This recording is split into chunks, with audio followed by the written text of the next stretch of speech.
लखनऊ में आज भैंसों की नीलामी के वक्त यह बवाल हुआ। नगर निगम में 241 भैंसों की नीलामी के लिए लाखों की बोली लगी। ये वही भैंसें हैं जिन्हें 6 दिन पहले छापेमारी में पकड़ा गया था। आज की नीलामी में एक एक भैंस का बेस प्राइस था 21,000 रुपए, यानी 21,000 की बोली से भैंसों की नीलामी शुरू हुई। दावा है सभी भैंसें 58,89,000 रुपए में नीलाम हुई है। नीलाम हुए भैंसे किसी खास नस्ल की नहीं, सामान्य डेयरी भैंस हैं। अवैध डेयरी पर रेड करने के बाद इन्हें गौशाला में रखा गया था, लेकिन सपा और आजाद समाज पार्टी इस नीलामी का विरोध कर रही। विपक्ष ने नीलामी प्रक्रिया को अवैध वसूली बताकर सवाल उठाए।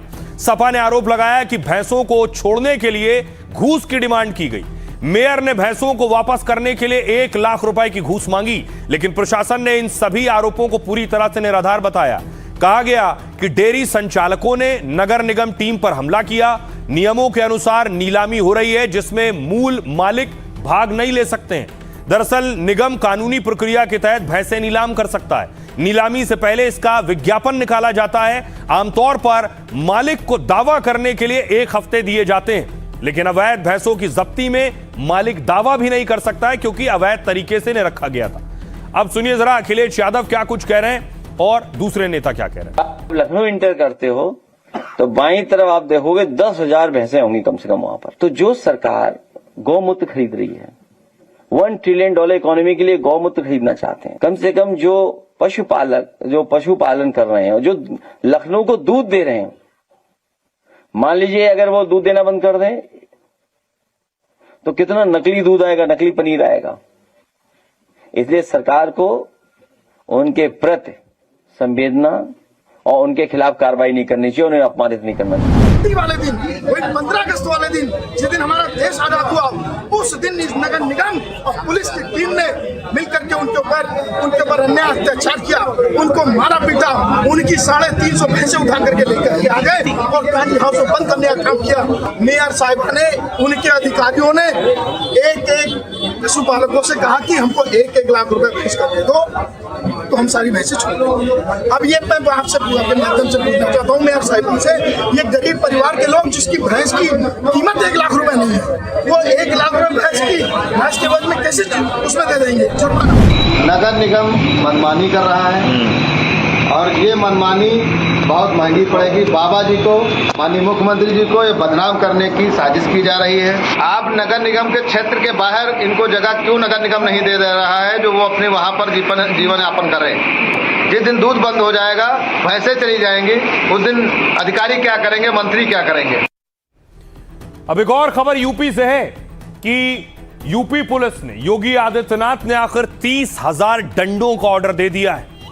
आखिर यूपी में सुरक्षा व्यवस्था और चुस्त दुरुस्त और टाइट होने वाली है और उपद्रव करने वाले, हंगामा करने वाले दंगाइयों के लिए ये 30,000 लाठी का ऑर्डर दिया गया है।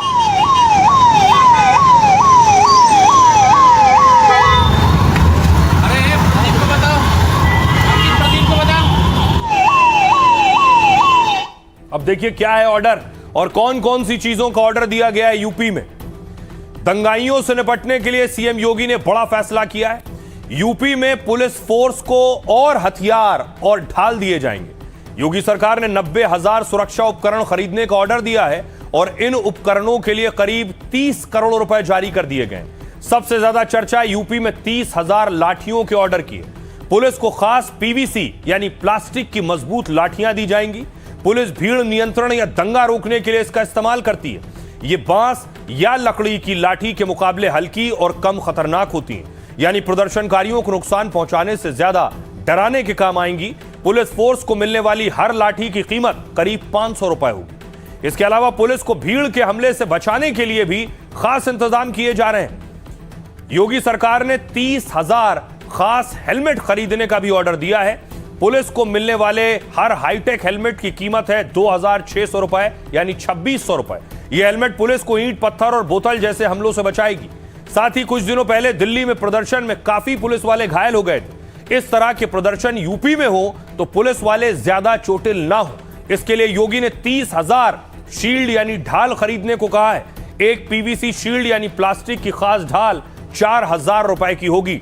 यानी यूपी पुलिस अब पहले से ज्यादा और तैयार होगी। सुनिए सीएम योगी आदित्यनाथ को। उन्होंने लूटा है, प्रदेश को गुंडा प्रदेश बना दिया था, गरीबों की जमीनों पे कब्जा करते थे, बेटी की सुरक्षा में सेंध लगाते थे, कोई सुरक्षित नहीं था, रोज दंगा, रोज फसाद, पर्व और त्योहार के पहले लोगों की खुशी छीन ली जाती थी। कोई बेटी की सुरक्षा में सेंध लगाएगा, किसी बहन को छेड़ेगा तो मान के चलिए कि यमराज के घर जाने का उसका रास्ता तय हो गया है, अब नहीं छेड़ सकता।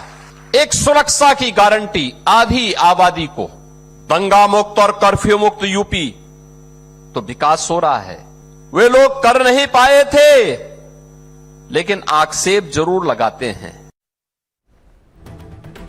अब देखिए जरा, योगी कह रहे हैं महिला सुरक्षा के लिए बहुत जरूरी है कि पुलिस बाकायदा संसाधनों के साथ रहे। योगी आज कहां थे, वो तस्वीर देखिए। योगी आज अन्नप्राशन करा रहे थे बच्ची को।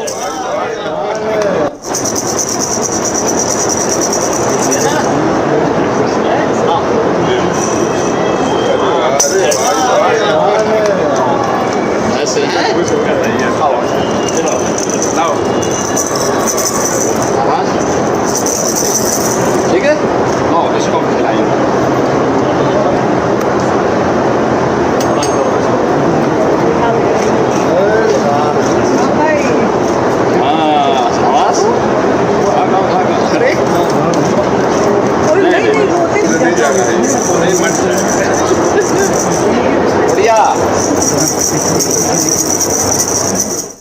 अब योगी आदित्यनाथ ने महिलाओं को तोहफा दिया है। तोहफा क्या है मैं आपको बताऊं, उससे पहले तस्वीर देखिए, क्योंकि रक्षाबंधन आ रहा है। बच्चियों ने आज सीएम योगी को राखी बांधी।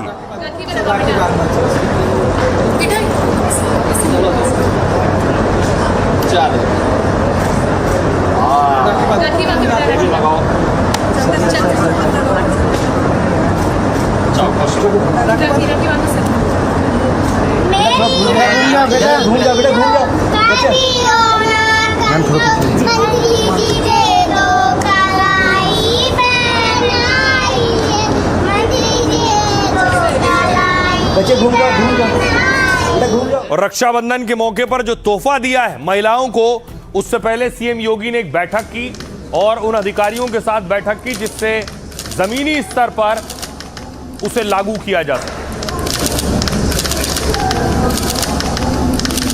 आइए अब आपको बताऊं कि योगी ने रक्षाबंधन पर महिलाओं को क्या तोहफा दिया है। योगी ने जो तोहफा दिया है वो दरअसल, ये आप तस्वीर देख रहे हैं, यह है बस। महिलाओं को बस यात्रा फ्री। रक्षाबंधन पर सीएम योगी ने यूपी की महिलाओं को यह तोहफा दिया है। यूपी में 3 दिन तक महिलाएं बस में मुफ्त यात्रा कर सकेंगी। 27 से 29 अगस्त तक वो सरकारी बसों में फ्री सफर कर सकेंगी। यूपी में 900 से ज्यादा बसों में महिलाओं को सुविधा मिलेगी। महिला के साथ एक सहयोगी भी मुफ्त सफर कर सकता है, वो पुरुष भी हो सकता है। बेकाबू रफ्तार तो गिरेगी गाज। त्योहारों पर भीड़ को देखते हुए पेट्रोलिंग बढ़ाने को कहा है। शहरों और हाईवे और एक्सप्रेसवे पर कड़ी निगरानी करने को कहा है। ओवरलोडिंग, ओवर स्पीडिंग पर तुरंत एक्शन के निर्देश दिए हैं। बिना हेलमेट, बिना सीट बेल्ट के गाड़ी चलाने पर सख्ती बरतें। नोएडा के लिए खासतौर से धारा 163 लागू कर दी है। त्योहारों को लेकर कई शहरों में हाई अलर्ट घोषित है। नोएडा में 13 दिन के लिए बीएनएस की धारा 163 लागू है, यानी 5 या उससे ज्यादा लोग एक साथ जमा होने पर बैन है। जुलूस और प्रदर्शन के लिए पुलिस की अनुमति जरूरी होगी। नोएडा में पाबंदी और नियम 4 सितंबर तक लागू रहेंगे। इसी दौरान रक्षाबंधन, जन्माष्टमी और ईद ए मिलाद है और 30 अगस्त को नीट पीजी की परीक्षा भी होनी है। उससे पहले योगी ने तैयारी कर ली है और पुलिस को भी हिदायत दे दी है। सुनिए सीएम को। आज मेरे लिए यह अत्यंत प्रसन्नता का क्षण है कि रक्षाबंधन के ठीक पहले हम प्रदेश भर की 3,53,000 से अधिक रसोइयों के 4 नए कार्यक्रम को लेकर के यहां पर आए हैं। यानी एक साथ रक्षाबंधन के पहले इतना बड़ा उपहार आज से 9 साल पहले रसोइयों को मात्र 1,000 रुपया मिलता था और वह भी कभी मिलता था कभी नहीं मिलता था। नोट करना, कभी मिलता था कभी नहीं मिलता था। आज तो प्रधानमंत्री मोदी जी ने देश भर में 55 करोड़ लोगों के लिए जनधन अकाउंट खोल दिया है। तो सीएम योगी त्योहारों की बात कर रहे थे, त्योहार पर पुलिस को दुरुस्त कर रहे थे, लेकिन त्योहारी सीजन में एक सियासी बवाल हो गया। अयोध्या में देखिए, सावन का अंतिम सोमवार था।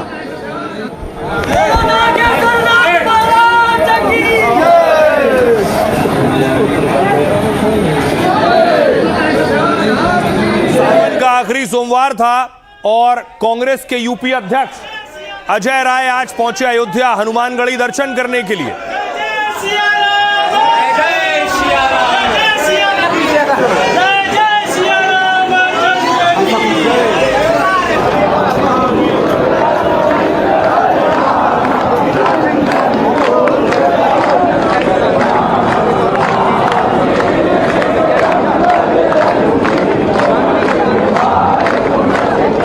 अब देखिए, कांग्रेस के अध्यक्ष हनुमानगढ़ी पहुंचे थे, हनुमान चालीसा पाठ कर रहे थे और पोस्टर अयोध्या में देखिए लगे थे। स्वागत समारोह में देखिए अजय राय का पोस्टर लगा है, इसमें राहुल गांधी की तस्वीर है। कांग्रेस के जिस नेता ने यह दावत दी थी, आरोप लग रहे हैं अजय राय इस दावत में पहुंचे। देखिए आरोप क्या लग रहे हैं कि वहां मच्छी की पार्टी दी जा रही थी।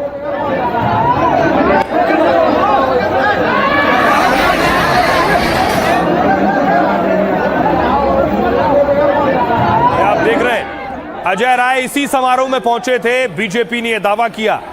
ये देख रहे हैं, ये मच्छी खाई गई उस समारोह में। ये रखी है मछली, मछली चावल की दावत थी।